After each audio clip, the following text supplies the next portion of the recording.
Hi வாங்க எல்லாருக்கும் மாலை வணக்கம். ஃப்ரைட் ரைஸ் ஒரே தொல்லை. உடனே பாருங்க இப்போ தான் கேட்டாங்க. அவங்க 2-3 நாளாக கேட்டுட்டு இருக்காங்க. எனக்கு டைம் இல்லை செய்யறதுக்கே.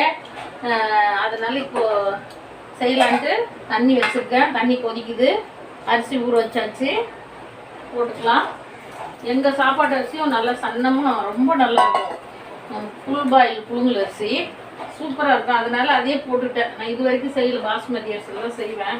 பாருங்கள், அதுக்கு தேவையானது சின்ன ஸ்பூனில் ஒரு 1/2 ஸ்பூன் உப்பு, எண்ணெய் 1 ஸ்பூனு, நம்ம சமைக்கிற எண்ணெய் 1 ஸ்பூன். உங்கள் வீட்டு அரிசிங்கனால 90% வேக வச்சுக்கலாம். பாசுமதினா 80% வேக வச்சாலே போதும். நல்லா வேகட்டும். எங்களுடைய பண்ண முட்டை, நல்லா இன்றைக்கி வச்ச முட்டை.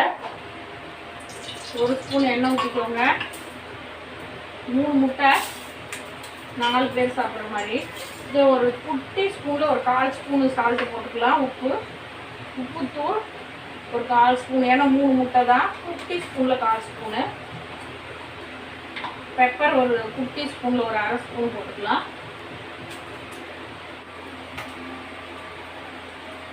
பாருங்கள், இந்த அளவுக்கு சாஃப்டாக வச்சுக்கணும். முட்டை வந்து ரொம்ப சாஃப்டாக இருக்கணும், ஆடாகக்கூடாது. அப்போ தான் சாதத்தில் நல்லாயிருக்கும். பாருங்க, சாதம் ஃபேன் காத்துல ஒரு 10 நிமிஷம் நல்லா ஆற வச்சு எடுத்துட்டு வந்துடலாம்.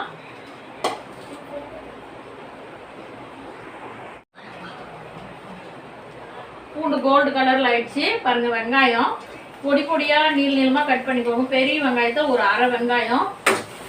கருவேப்பிலை போட்டுக்கோங்க. கட்டாயம் கருவேப்பிலெல்லாம் போடுங்க. நல்ல ஜீரண சக்தி, நல்ல வாசனை. கருவேப்பிலை போட்டுக்கிங்க. ஓரளவுக்கு கண்ணாடி பதத்தில் வந்தோம்னா இந்த காய்கறி எல்லாம் போட்டுக்கலாம். இப்போ பச்சை மிளகா போட்டுக்கலாம். நீங்கள் கேரட் போட்டுக்கலாம். கட்டாயம் இந்த காயெல்லாம் போட்டிங்கன்னா தான் டேஸ்ட்டு நல்லாயிருக்கும். பீன்ஸ் போட்டுக்கலாம். கோஸ் போட்டுக்கலாம். கோஸ் இன்னும் பொடி பொடியாக கட் பண்ணிக்கோங்க. இவ்வளோ பெருசு பெருசாக கட் பண்ணாதீங்க.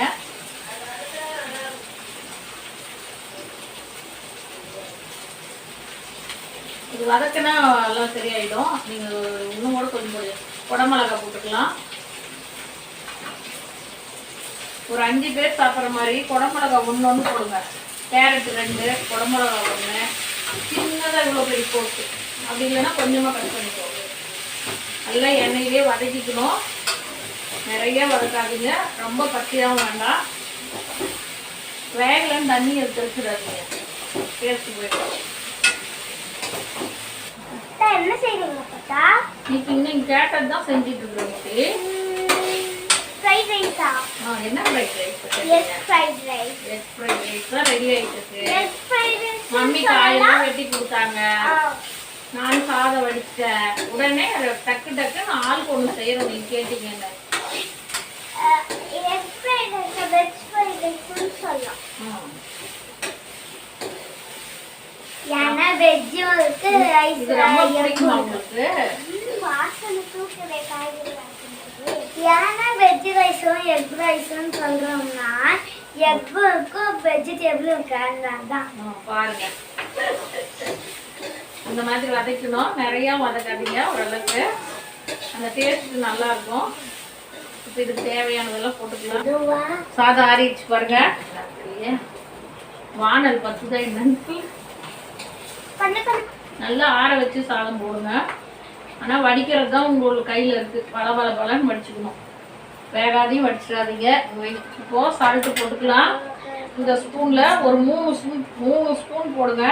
நான் அளவாக போடுறேன், எனக்கு அளவு தெரியும். அதனால் இந்த ஸ்பூனில் 3 ஸ்பூன் நிறையா. பெரிய ஸ்பூனில் நம்ம சாதா ஸ்பூனில் 2 ஸ்பூன் நிறையா சால்ட்டு போட்டுட்டு ஒரு கிளறிக்கோங்க. ஸ்டவ்வு ஸ்லோவாக வச்சுக்கோங்க. ஃப்ரைட் ரைஸ் பவுடரு ஒரு பாக்கெட்டில் 1/2 பாக்கெட் போட்டுக்கோங்க. பெப்பரு முட்டை 3 முட்டை நல்லா மெதுன்னு சாஃப்டாக வறுத்து வச்சுருக்கோம். முட்டை போட்டு டீஸ்பூன்னா 3, பெரிய ஸ்பூன்னா 2. இந்த ஸ்பூனில் 2 ஸ்பூன் சோயா சாஸ் ஊற்றிக்கோங்க.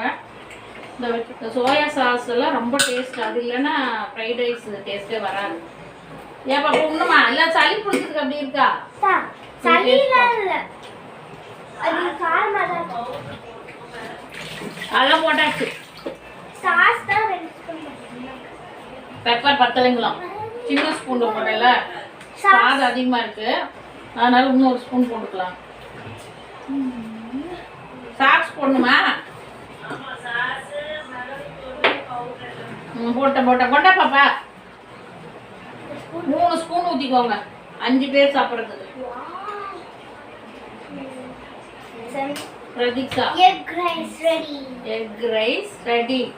இந்த சாதத்தை சூடா சாப்பிட்டா பனிக்காலத்துக்கு ரொம்ப நல்லா இருக்கும். எல்லாருக்கும் சளி, அவங்க அம்மாவுக்கு பாப்பாவுக்கு எல்லாருக்கும் சளி, அதனால இதை சூடா செஞ்சு தர போறது. பார்க்கவே எப்படி இருக்குன்னா எப்படி சாப்பிடும் போது எப்படி இருக்கும். சூப்பர் தான். ரெடி, வாங்க சாப்பிடலாம். Fried rice, egg rice ready ஆயிடுச்சு. Ready ready. இப்போ கொத்தமல்லி தலை அதை ஒரு பிளேட்ல ட்ரான்ஸ்ஃபார்ம் பண்ணிட்டு அது மேல கொத்தமல்லி போட்டிங்கன்னா சூப்பரா ரெடி எக் ரைஸ். இது ரொம்ப டேஸ்டா இருக்கும். இதை ட்ரை பண்ணி இதை செஞ்சு சாப்பிட்டு பாருங்க. இந்த வீடியோ பார்க்குறவங்க லைக் பண்ணுங்க, கமெண்ட் பண்ணுங்க, ஷேர் பண்ணுங்க. மறக்காம பெல் பட்டனை கிளிக் பண்ணிடுங்க. வாங்க சாப்பிடலாம். பாருங்க, சூப்பராக வேலை நடந்துட்டு இருக்கு. மழை பெஞ்சதுக்கு அதுக்கும் எல்லாம் சளியாக இருக்கு. சூப்பர், நல்லா இருக்கா தம்பி? ஃப்ரெண்ட் இது எப்படி இருக்கு? டேஸ்ட் சூப்பராக இருக்கா பாப்பா? சரி சாப்பிடு.